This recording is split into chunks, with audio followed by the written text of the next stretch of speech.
नमस्कार प्रिय दोस्तों, आज हम एक विशेष चर्चा के साथ में आपके साथ जुड़े हुए हैं। चर्चा भारत के निर्वाचन आयोग की है, जिसे हम निर्वाचन आयोग के नाम से भी जानते हैं। निर्वाचन आयोग एक स्वायत्त संवैधानिक निकाय है, जिसका उल्लेख संविधान के भाग 15 में अनुच्छेद 324 में किया गया है। अन्य अनुच्छेद 324 में चुनाव आयोग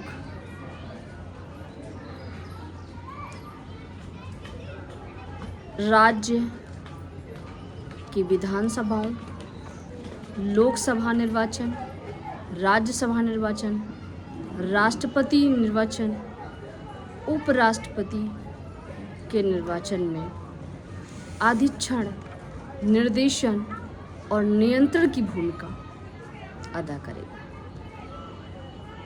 मतदाता सूची में नाम हटाने, जोड़ने का कार्य भी निर्वाचन आयोग का है।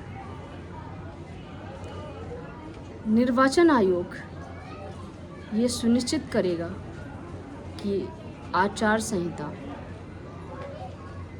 में किन नियमों का पालन किया जाए। पूरा देश चुनाव प्रक्रिया के दौरान उन नियमों का अनुपालन करेगा। और अब हम बात करते हैं चुनाव आयोग का गठन। चुनाव आयोग का गठन मूलतः एक सदस्यीय था, जहाँ पे सिर्फ मुख्य चुनाव आयुक्त नियुक्त किए जाते थे। लेकिन ये 16 अक्टूबर 1989 में राष्ट्रपति महोदय के द्वारा एक अधिसूचना दी गई कि चुनाव आयोग की सहायता के लिए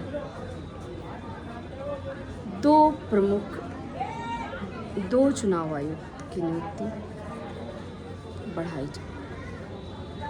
अब चुनाव आयोग 3 सदस्यीय है। एक मुख्य चुनाव आयुक्त प्लस 2 चुनाव आयुक्त।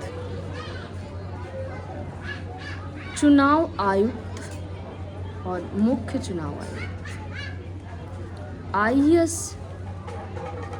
रैंक के वरिष्ठ अधिकारी हुआ करते हैं। अब देखने में आता है कि संविधान में चुनाव और नागरिकों को क्या महत्व दिया गया है।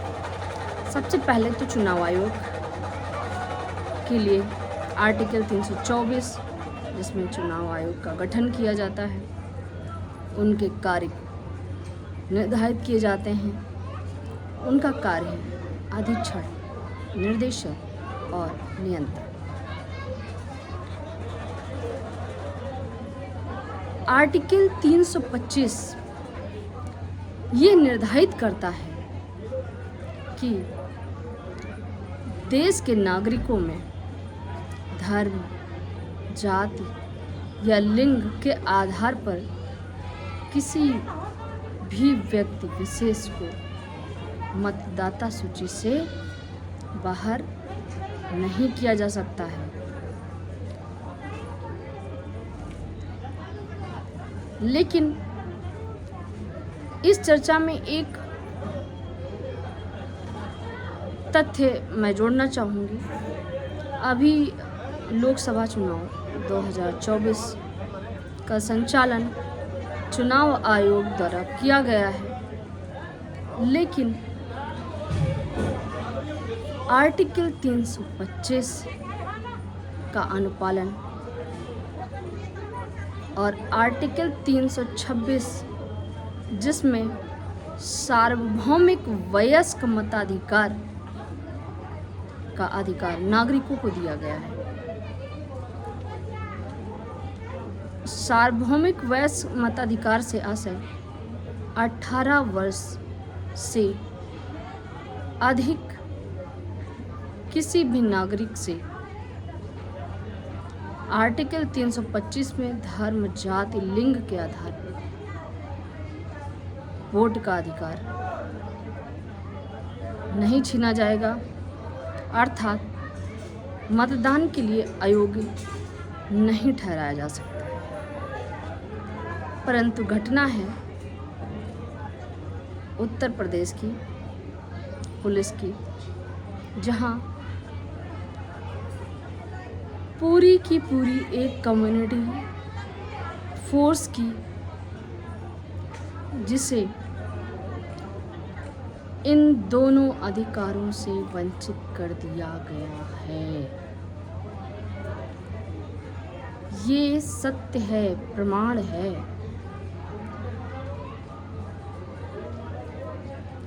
क्या चुनाव आयोग को अपने कार्यों का संचालन नहीं करना चाहिए था? नागरिकों के वोट के अधिकार को वो कैसे छीन सकता है, जबकि उल्लेख किया गया है किसी भी परिस्थिति में मतदान के लिए अयोग्य नहीं ठहराया जाएगा। आर्टिकल 327 जो विधायिका को पावर देता है कि चुनाव के संबंध में संसद में कानून बनाया जा सकता है। अब आर्टिकल 328 में किसी राज्य के विधानमंडल को इसके चुनाव के लिए कानून बनाने के लिए शक्ति है।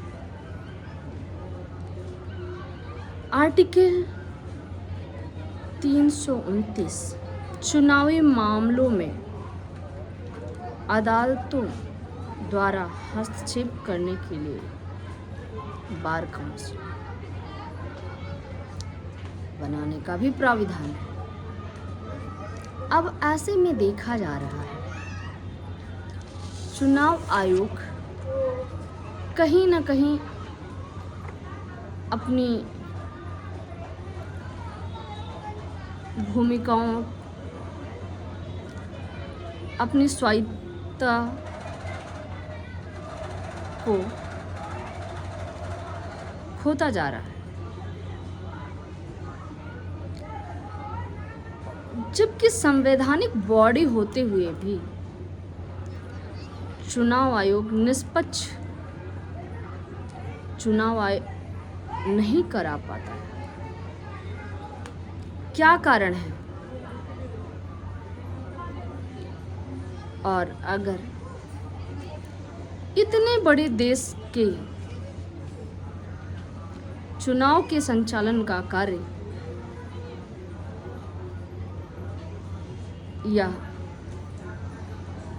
ऐसे कहें कि देश के भविष्य का निर्धारण 140 करोड़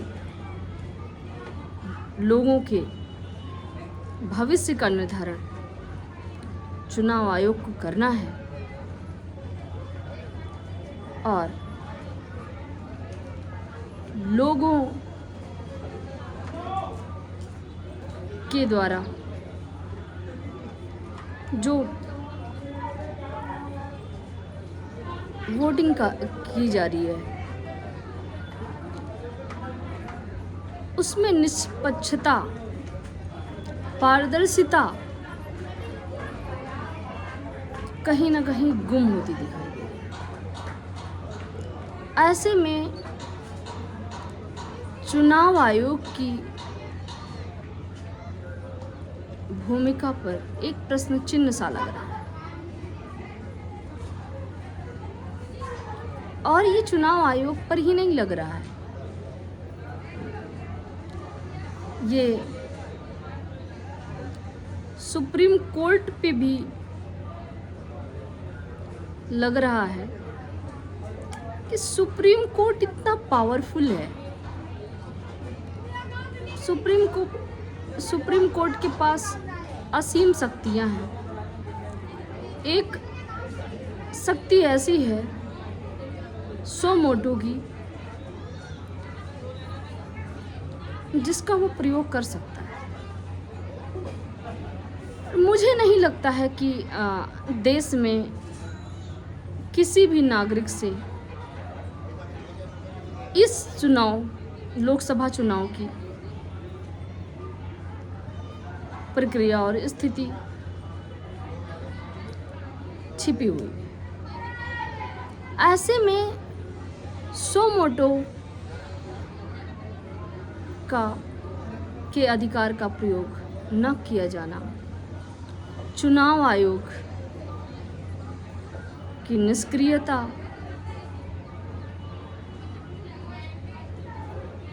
पारदर्शिता, संदिग्ध प्रतीत होती है,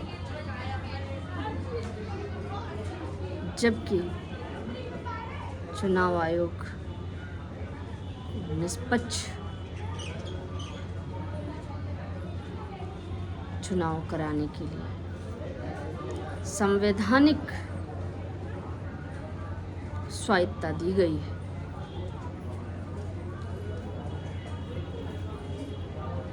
जिस तरीके से चुनाव का संचालन, मतगणना में देखा जा रहा है, उससे तो यही लगता है कि कहीं ना कहीं